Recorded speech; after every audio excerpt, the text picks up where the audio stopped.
بسم اللہ الرحمن الرحیم. السلام علیکم. ایکس رپورٹر میں خوش آمدید. میں ہوں آپ کا میزبان عمر یعقوب. ناظرین, آج آپ کی خدمت میں حاضر ہوئے دو بڑی خبریں لے کے. دونوں کا تعلق برطانیہ سے ہے اور سابق وزیر اعظم پاکستان میاں محمد نواز شریف سے ہے. ایک اوورسیز پاکستانی جو برطانیہ میں رہتے ہیں, انہوں نے ایک پٹیشن فائل کی ہے کہ میاں نواز شریف کو واپس پاکستان بھیجا جائے. دوسرا,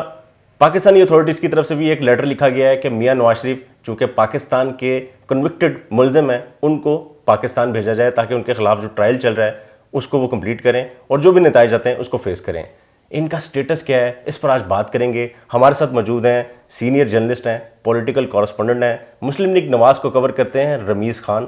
رمیز, اوورسیز پاکستانیز کی طرف سے جو پٹیشن فائل کی گئی ہے اس کا سٹیٹس کیا ہے؟ ابھی تک اس پٹیشن کو 11,000 لوگوں نے سائن کر دیا ہے, اور اگر اس پٹیشن کو 1,00,000 لوگ سائن کر دیتے ہیں تو it will be up for debate in the House of Commons. اور جب اس کو ڈبیٹ کیا جائے گا تو اس کے اندر نیچرلی یو کے لاز, جو ایگزسٹنگ لاز ہیں, ان کو ریویو کیا جائے گا, اس کے اکارڈنگلی اس پٹیشن کو ریویو کیا جائے گا. بٹ نیچرلی یو کے جو ہے وہ اس قسم کی پٹیشن کو, آن لائن پٹیشنس کو بہت سیریسلی لیتا ہے. It's in like petition in Pakistan جو کہ بس سائن ہوتی ہیں and they go to waste. اس طرح کی petitions you K another they hold value کیونکہ they represent public sentiment, and U K اندر پبلک سینٹیمنٹ کی ایک ویلیو ڈیفینیٹلی ہے. Coming back to the previous part of your intro, جہاں آپ نے ذکر کیا تھا کہ پاکستان کی جو ریکویسٹ ہے جو یو کے گورنمنٹ کو کی گئی ہے اس کے حوالے سے ابھی تک کیا انفارمیشن ہے.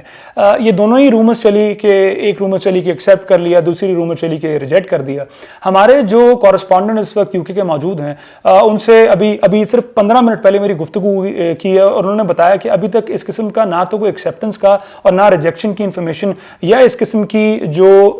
میڈیا کو بریفنگ ہے وہ یو کے گورنمنٹ کی طرف سے دی گئی ہے. So from that, basing on the information that we getting from U K, ابھی تک I can not draw conclusion, کیونکہ وہاں سے جو انفارمیشن ہے کہ اس قسم کی کوئی ریکویسٹ نہ تو انٹرٹین کی گئی ہے نہ اس کو ریجیکٹ کیا گیا ہے. آفیشلی ریجیکٹ یا ایکسیپٹ نہیں کیا گیا. جی ہاں, وہاں کے میڈیا نے بھی تو اس کو رپورٹ کیا, فائنینشیل ٹائم نے بالکل رپورٹ کیا, اور انہوں نے یہاں تک اس کے اندر ایڈ کیا, اگر آپ فائنینشیل ٹائمز کی رپورٹ پڑھیں, کہ یو کے گورنمنٹ نے اپنے لاز پوسٹ بریکسٹ اسٹیفن اپ کیے ہیں. اب بریکسٹ سے ایگزٹ کرنے کے بعد اگر یہ لاز اسٹیفن اپ ہوئے ہیں تو وہ کتنے اسٹیفن اپ ہوئے ہیں, کیا وہ اس قسم کے پرزنر کو پاکستان کے حوالے, اس قسم کے کانوکٹ کو پاکستان کے حوالے کر دیں گے؟ Because you have to understand کہ میاں محمد نواز شریف صاحب نے اپنا کیس بہت اسٹرانگ بلڈ کیا ہے, اور ان کا case has been built on the very fact کہ وہ جو ہے وہ پولیٹیکل وکٹم ہیں. جتنی بھی اس قسم کی ان کے خلاف جو کورٹ کیسز ہیں, جو نیب کے کیسز ہیں, جو منی لانڈرنگ کیسز ہیں, ایس اینڈ بیونڈ مینس کے ہیں, and so on so forth, وہ سارے کے سارے they are part of pre designed scheme کہ ان کو ان کی پرائم منسٹر کے پورٹ فولیو سے ہٹایا جائے, یا ان کے نیریٹو سے جو کہ ووٹ کو عزت دو ہے, سویلین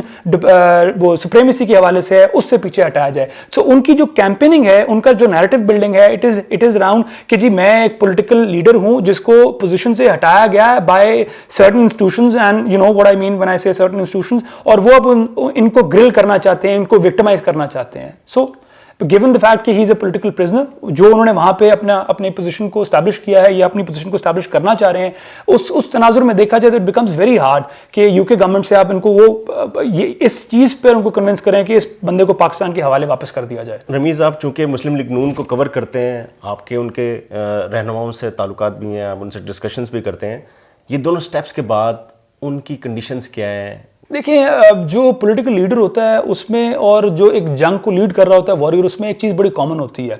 جو بھی سپہ سالار ہوتا ہے وہ کبھی بھی اس چیز کو کنسیڈ نہیں کرتا کہ میں ہارنے لگا ہوں. یہ جو پولیٹیکل لیڈرز ہوتے ہیں یہ بھی کنسیڈ نہیں کرتے کہ کبھی وہ پھنس گئے ہیں, کیونکہ وجہ یہ ہے کہ ان کے پیچھے ووٹرز کی اور سپورٹرز کی ایک بڑی تعداد ہے جو انہی کے حوصلے کو دیکھ کے ان کے پیچھے چلتی ہے. تو اگر آپ یہ امید کریں کہ یہ لیڈرز جو ہیں کہیں بھی پبلکلی اس چیز کو انڈورس کریں گے کہ وہ کہیں پھنس گئے ہیں, یا ان کے خلاف کوئی قانونی کارروائیاں تیز ہونے لگی ہیں, یا وہ جو ہیں اس قسم کے ڈریگنٹ میں آ گئے ہیں کہ وہ شاید آگے ان کو کوئی کسی کمپرومائزنگ پوزیشن میں آنا پڑے, تو وہ شاید اپنی سپورٹ لوز کر جائیں گے, تو وہ کبھی بھی اس کو پبلکلی کنسیڈ نہیں کریں گے. As far as things are concerned internally, میرا خیال دس